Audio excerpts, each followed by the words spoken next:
Saludos, amados amigos, amados hermanos, Dios te bendiga. Estamos aquí en un nuevo video acerca de la palabra de Dios. Y hoy estaremos hablando de un tema bastante interesante, yo diría fuera de lo común, ¿verdad? Porque hoy yo me quiero estar basando acerca de la diversidad funcional, entiéndase, autismo, síndrome Asperger y todas estas cosas. Usted a lo mejor quizás no me podrá entender por qué yo me quiero basar en este tema, pero a medida que no, me vaya desenvolviendo en la presentación, usted va a entender por qué yo elegí este tema y por qué quise desenvolverme en esta tarde. Yo quiero leer el capítulo 4 de Hebreos, del verso 14 al 16, que se lea la gloria de Dios. Por tanto, teniendo un sumo sacerdote que traspasó los cielos, Jesús, el Hijo de Dios, retengamos nuestra profesión, porque no tenemos un sumo sacerdote que no pueda compadecerse de nuestras debilidades, sino uno que fue tentado en todo según nuestra semejanza, pero sin pecado. Acerquémonos pues confiadamente al trono de la gracia, para alcanzar misericordia y hallar gracia para el oportuno socorro. Yo quiero estar hablando acerca de este tema porque en estos días yo les había mencionado que me habían invitado a predicar en una iglesia, y cuando la persona me dio a mí la invitación para ir a predicar, la persona no me dio detalles de la predicación, porque no era la primera vez que yo había predicado en iglesia. Ya había tenido experiencia pasadas veces predicando en iglesias y todas esas cosas. Y cuando yo contacto a la persona que hizo el contacto con la otra persona, la persona me dice que el culto se va a estar basando en personas con diversidad funcional. Entonces en ese momento se me contestó una petición que yo tenía en mi pensamiento, porque en las iglesias pues suelen haber cultos de damas, hay cultos de niños, cultos de jóvenes, pero no hay cultos de la diversidad funcional. Usualmente el Día Internacional de la Mujer, en comparación a otras celebraciones, tienden a tener más relevancia, porque en las sociedades patriarcales, pues la mayor parte de los hombres son casados y tratan de acumular puntos con las esposas y cogen pon pues con el Día Internacional de la Mujer. Y usualmente se tiende a representar en el Día Internacional de la Mujer como a la mujer con una posición de fuerza, de cómo la mujer ha alcanzado unos niveles, ¿verdad?, en la sociedad, en las trayectorias históricas y todo eso. Y en la actualidad pues eso beneficia a las mujeres y a que se recuerde ese día. Pero en el mes de abril, ¿verdad?, el 2 de abril, se suele tener conciencia de las personas con autismo y nadie se acuerda de ello. O sea, y usualmente se tiende a ver a las personas con autismo como personas discapacitadas, como personas que no pueden, que tienen dificultades para salir adelante. Y una de las cosas que hemos de resaltar del autismo y del síndrome Asperger es que nosotros los varones tenemos más tendencia a tener autismo en comparación a las mujeres. El 87% de las personas con autismo a nivel internacional son varones. Así que realmente yo creo que de la misma manera que se resalta un día, ¿verdad?, a nivel internacional, se debe tener conciencia acerca del otro, porque el otro tiene más inclinaciones en relacionado al autismo hacia la exclusión, y lo digo por experiencia. O sea, cuando una persona a mí me dice, que es la razón por la que a mí me invitaron a predicar, cuando a mí me dicen de que yo tengo una persona que tiene cuestiones de diversidad funcional, pues lo que yo sí tiendo a sentir es una alarma, porque es una razón más adicional de que aún dentro de las iglesias uno sea marginado. Así que yo conocí el testimonio de un hombre casado que descubrió que era autista, y después que descubre su autismo confirmado científicamente, la esposa dice: ahora yo entiendo por qué mi esposo no es como los otros hombres que yo tiendo a ver. Entonces el examen científico y psicológico verdad, terapéutico, le dio paz a la esposa, diciendo: ok, ahora yo bajo mis defensas. Pero para el esposo le resultó difícil de asimilar la noticia, porque ahora él tenía que estar preparado para desenvolverse en una sociedad que lo podía marginar y lo podía marcar con un name tag o con una especie de carimbo social, como el que se hacía a los esclavos para identificar a ciertos seres humanos como propiedad de otras personas. Y así él tenía el miedo de que se hiciera lo mismo con él por causa de su autismo. El asunto es que el autismo no es una enfermedad, y yo creo que por esa razón se le llama diversidad funcional. Y en el caso, para hablar en el mío personalmente, lo último que me dijo a mí una psicóloga fue que mi autismo podría ser con un alto nivel de funcionamiento, es decir, que mi inteligencia sobrepasaba la de un ser humano común. Entonces es la razón por la que ella decía que cada vez que teníamos una conversación, yo siempre salía con algo nuevo que a ella le impresionaba.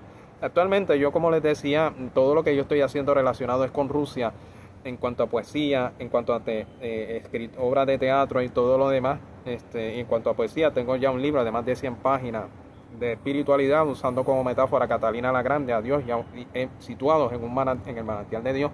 Entonces, realmente, muchas de las cosas que yo estoy escribiendo no tienen nada que ver con el país en el que fui obligado a nacer. Así que realmente, gloria a Dios, es todo lo que está así, las descripciones que se dan ¿verdad?, acerca de mí, ¿verdad?, hablando en un término personal. El autismo viene del griego autos, que quiere decir propio, ¿verdad? Y es un término que en el 1925 la psiquiatra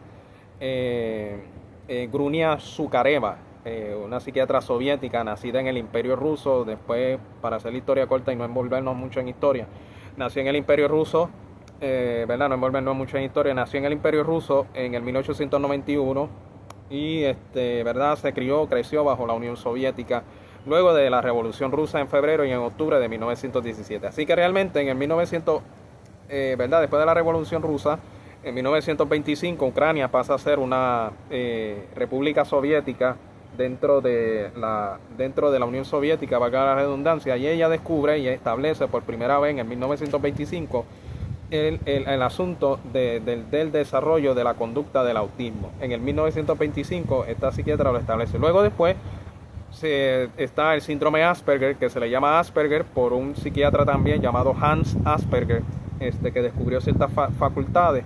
Y por esa razón, los síndromes o las formas que caracterizan a una persona con diversidad funcional tienen los nombres o los apellidos de personas que realizaron este tipo de descubrimiento. En el caso de Zukareva no se tiende a recordar, pues quizás ya sea porque el comunismo colapsó y ya no se recuerda mucho hoy día a la Unión Soviética, o podríamos atribuir ¿verdad?, de que en el caso de que fuera mujer o en algunas otras cosas, ¿verdad? Son cosas que yo estoy diciendo por posibles razones por las que en el caso de ella no se le recuerde.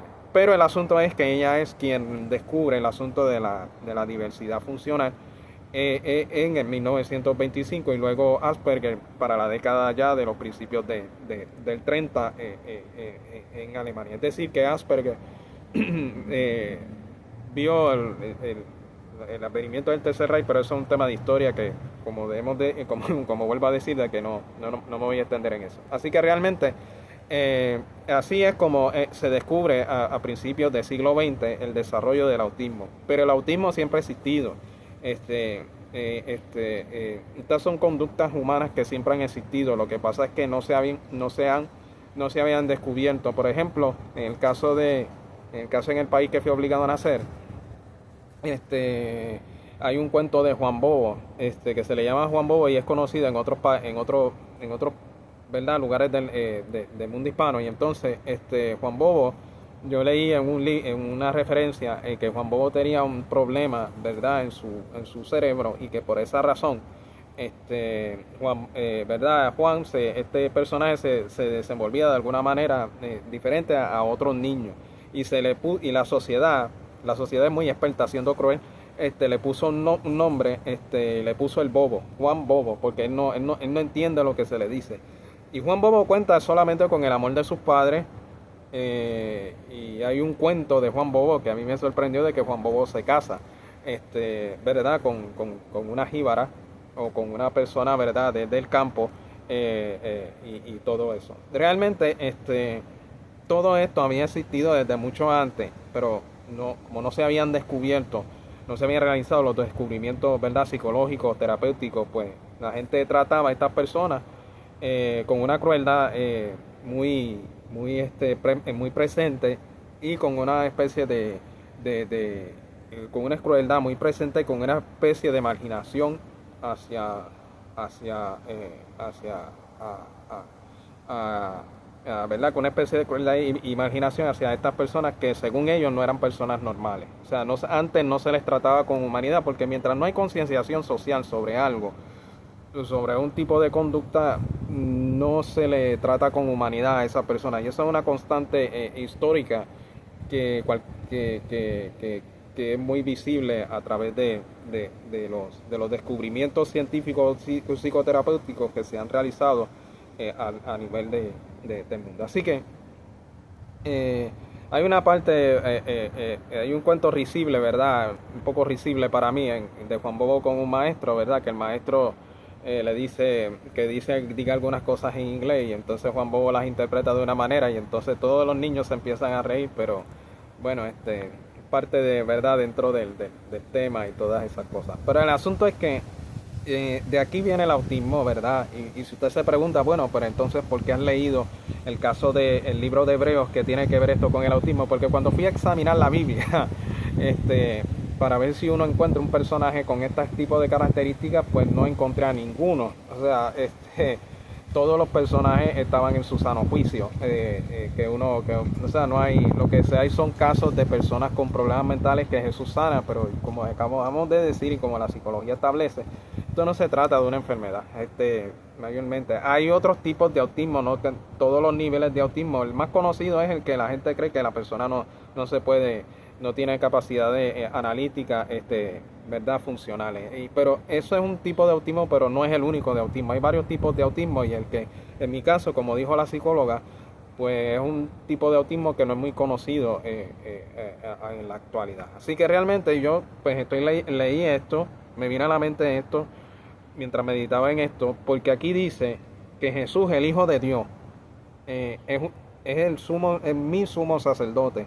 Y dice que yo no tengo un sumo sacerdote que no pueda compadecerse de mis debilidades. Es decir, de que yo no tengo un sumo sacerdote que no sepa la forma de ser de mi vida. Que yo no tengo un sumo sacerdote que no tenga. Es decir, de que cuando yo oro a Dios, cuando yo le hablo a Dios, cuando yo estoy en oración delante de Dios, Dios no se ríe de mis oraciones. Dios no se burla de mis oraciones. Dios no se burla de mis circunstancias. Dios no se burla.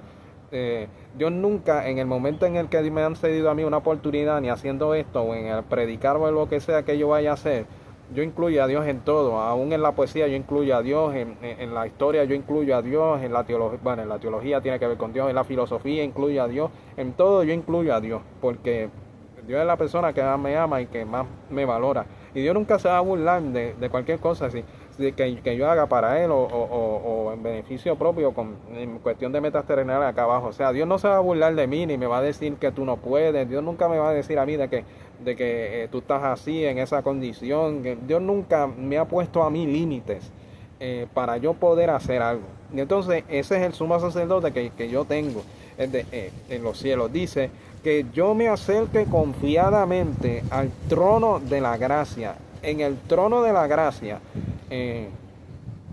yo soy siempre bienvenido. Una de las cosas que yo experimento en oración es que sin importar en el momento en el que yo ore y dónde ore y cuándo ore, yo siempre seré bienvenido en la presencia de Dios.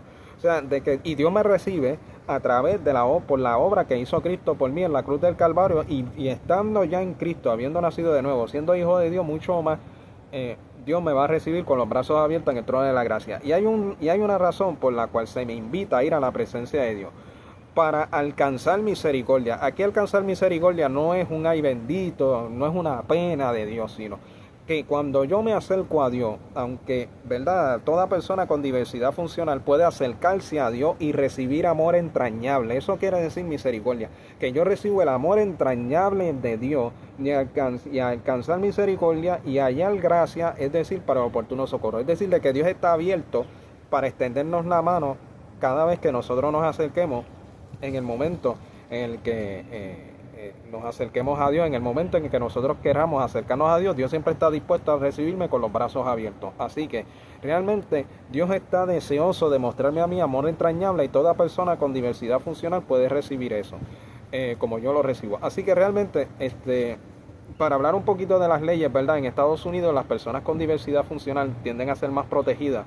Hay leyes más, con más, y no solamente leyes, sino que las leyes se dan, porque no es cuestión de que existan leyes, es que las leyes se cumplan. En Estados Unidos, las personas con diversidad funcional tienen más oportunidades, digamos, pues para cuestiones de su desarrollo, para cuestiones de servicio, así muy parecido a las personas con envejecientes o con aquellos considerados con alguna discapacidad, ya sea que no puedan caminar o no puedan ver, ¿verdad? O alguna otra discapacidad considerada, ¿verdad? Socialmente en Estados Unidos, pues una persona con diversidad funcional, pues tiene, la ley le protege porque las personas pues comunes y corrientes, ¿verdad? Que no tienen ese distintivo, pues tienden a, pues la tendencia es a marginar y a decir tú no puedes y a ponerle obstáculos muchas veces, y a veces son, ¿verdad? O ser víctima de discriminación laboral, de que a lo mejor en una solicitud de empleo, pues una persona con diversidad funcional tiene, yo no digo que no pueda ser contratado, pero tiene ciertas desventajas con una persona considerada normal a nivel social. Así que realmente, teniendo todas estas cosas, estando consciente de todas estas cosas, yo en Dios tengo un lugar abierto donde no va a haber nadie que me pueda decir a mí, tú no puedes hacer esto. Por eso yo me alegré mucho en esta actividad de la iglesia donde me invitaron a predicar, porque realmente ninguno de nosotros, en la presencia de Dios, nosotros tenemos los brazos abiertos para poder ser amados, para poder ser funcionales, para poder predicar, para poder cantar, para poder alabar a Dios, para adorar a Dios, para bendecir a otros.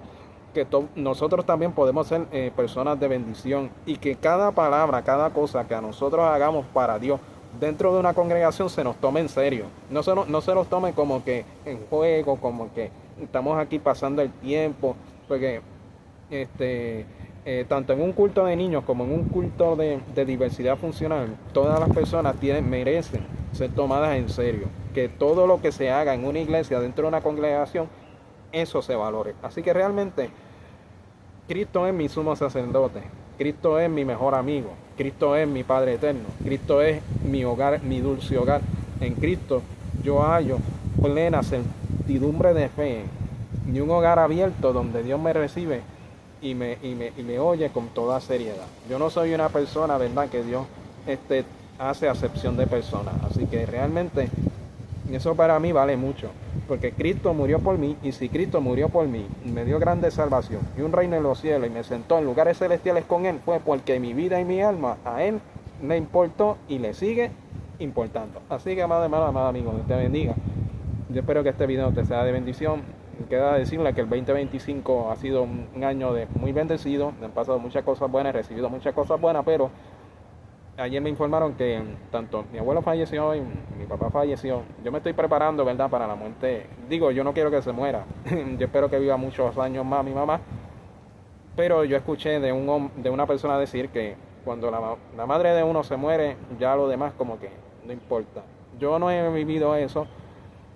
Yo no sé si me voy a morir primero. O sea, si yo me voy primero, o sea, yo no sé si... Yo no sé... si yo me voy primero que mi mamá, si yo me muero primero, yo no lo sé. Pero de no ser así, yo espero que Dios me prepare, porque si bien es cierto que se lamentan la pérdida de un familiar, la pérdida de la mamá es algo que no tiene explicación. Yo creo y yo he visto personas cuando se les muere la mamá y la forma que se ponen es casi inconsolable. Así que, amado amigo, amado hermano, queda decirte de que tengas un buen día. Gracias por tu sintonía y Dios te bendiga.